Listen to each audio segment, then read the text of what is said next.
This video was brought to you by Nebula. It's no secret that Disney is in a bad place right now. Their movies have been underperforming and even losing money in theaters. Their linear TV business is in structural decline. Their streaming service has not only lost them $11 billion, but is also losing subscribers. In fact, the only real bright spot is their parks division, which is still making millions selling photos with Mickey and massive churros. But this still presents a major problem for the company and its CEO Bob Iger. Obviously, running a business which is failing in multiple of its core areas is never good. But right now, it's an even bigger issue. That's because Disney is currently feuding with activist investor Nelson Peltz. Peltz's company, Trian Partners Fund, currently owns a stake in Disney worth about $3 billion. But Peltz, alarmed by the company's trajectory, wants greater control, putting forward a whole list of goals for the business and demanding that both him and Jay Rosalo, the company's former CFO, be given seats on the company's board to help turn things around. Disney, and more specifically Iger, doesn't want this. Not only does Iger not want it to look like investors are taking the wheel against his will, he also alleges that neither of these candidates are experienced enough to sit on the board of the world's largest media company. Probably also not helped by the fact that the pair are backed by the former chairman of Marvel Studios, Ike Perlmutter, who, let's just say Iger doesn't see eye to eye with.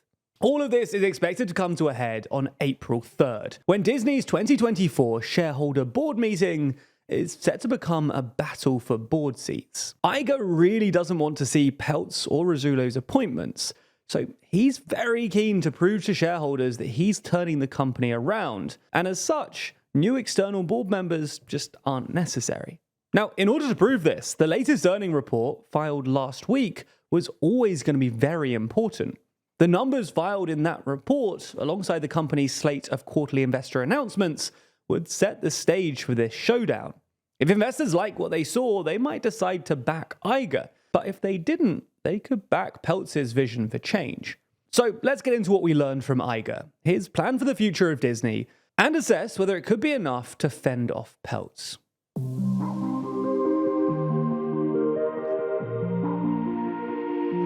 Before we get to the big announcements, let's super quickly run through the financials outlined in the earnings call. Revenue for Disney came in just above expectations for the quarter, at $23.91 billion, with earnings per share well above analyst expectations too, largely thanks to a serious increase in net income.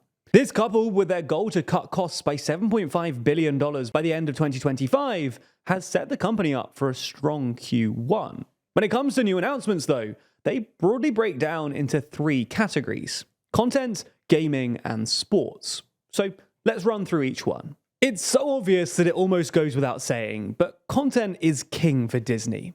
They might have tons of business models and subsidiaries, but core to it all, at the very heart of the Disney brand, are its movies, TV shows, franchises, and IP.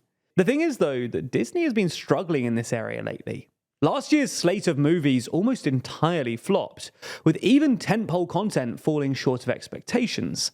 And Disney's success at pumping out sequels, spin-offs, and franchise content also seemed diminished, with endless Marvel and Star Wars content on Disney Plus taking the shine away from both brands.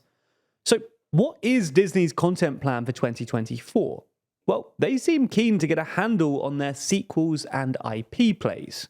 That's because 2024 is set to include the release of major sequels, including Inside Out 2, Moana 2, Deadpool 3, and Mufasa, all following on from massive hits of the past. In fact, so clear is this strategy that Pixar delayed the release of Elio from this March to June 13th, 2025.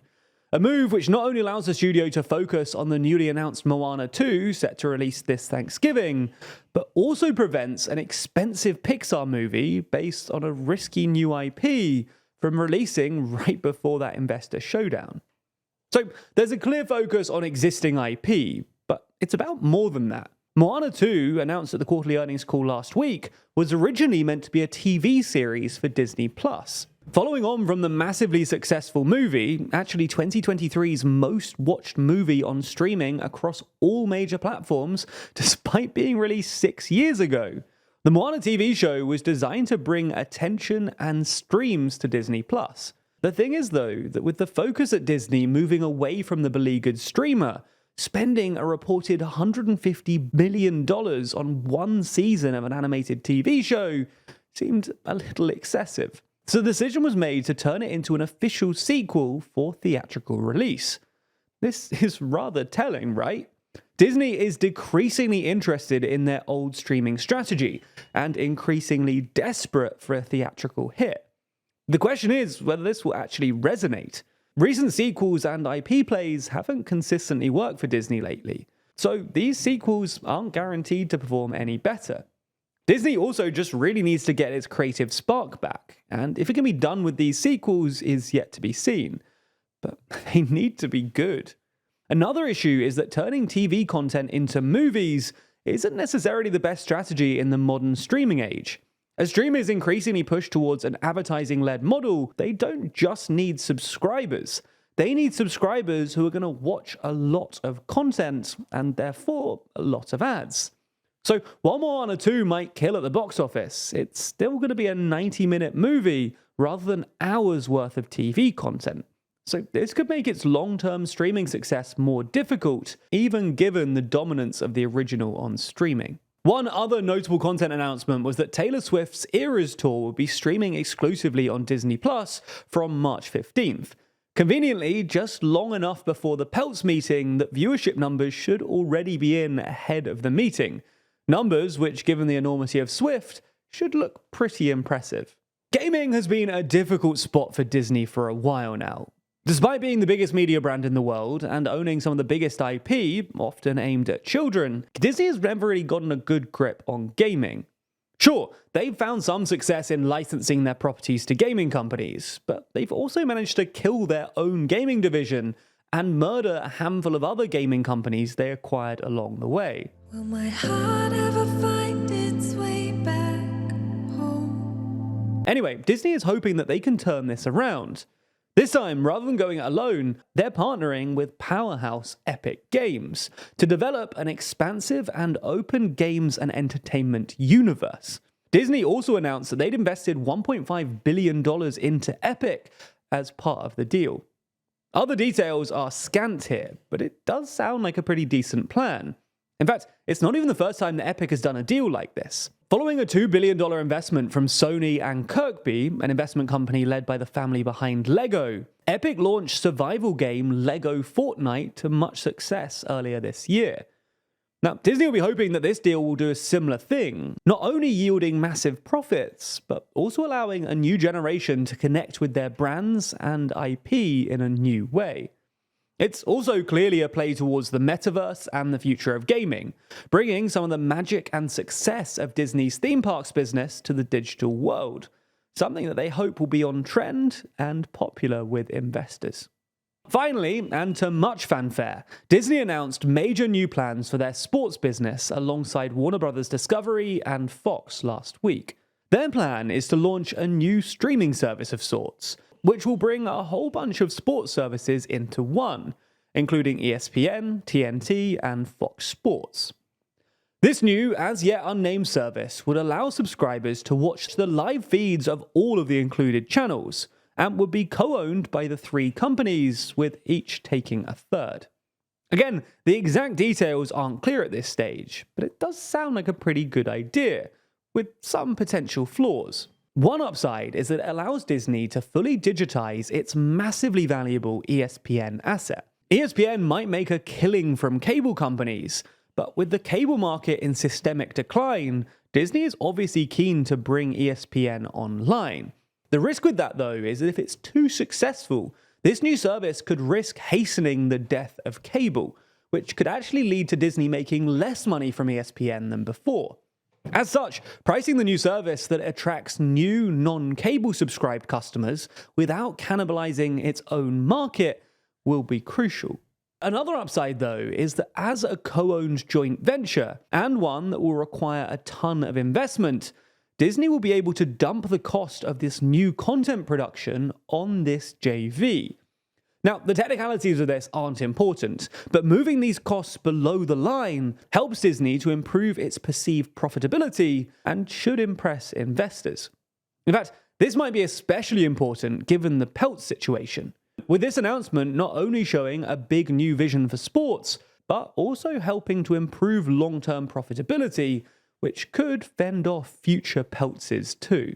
But are all of these plans enough to fend off Peltz and others?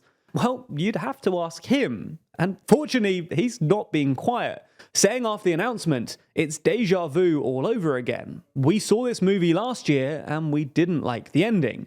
Clearly implying that while some will be impressed by Disney's new strategy, he doesn't expect these efforts to come to fruition, and instead leave the company languishing at the back half of the year.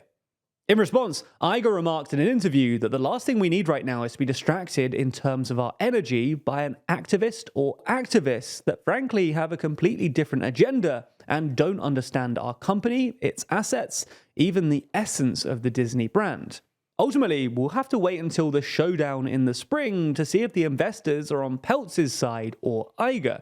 But with a strong market rebound following the earnings report, things are looking a little brighter for Disney. As a TLDR viewer, I can pretty confidently say that you're curious about the world around you, keen to know what's really going on rather than just the general media narrative. And one country where this is particularly interesting is China, where a lot of media coverage can be muddled or misleading. If you want to dive deeper though, I'd recommend Polymatter's incredible series, China Actually, which explores the truth behind the Chinese news, examining the truth about China's one-child policy, why China has no allies, how Chinese censorship really works, and what exactly China's nuclear policy looks like. All in all, it's a brilliantly researched and thoughtful series, and it's exclusively available on our streaming service, Nebula. As you know, Nebula is the service that we built with a whole bunch of our creator friends and is home to tons of smart, educational content from all of your favorite creators. The best part is that by signing up, you not only get exclusive series like China Actually, Modern Conflicts from Real Life Law, or The Logistics of X from Wendover Productions. It also includes all of our content totally ad-free and sometimes before it arrives on YouTube. Plus, signing up directly supports TLDR, because by doing so, you contribute to the budgets of these big budget documentaries and help us to grow and expand our ambitions. So if you want to get more superb content and support TLDR, then if you sign up using the link below, you can support us directly and get Nebula for 40% off an annual plan. That's about £2 a month. Thanks for your support and for backing Nebula.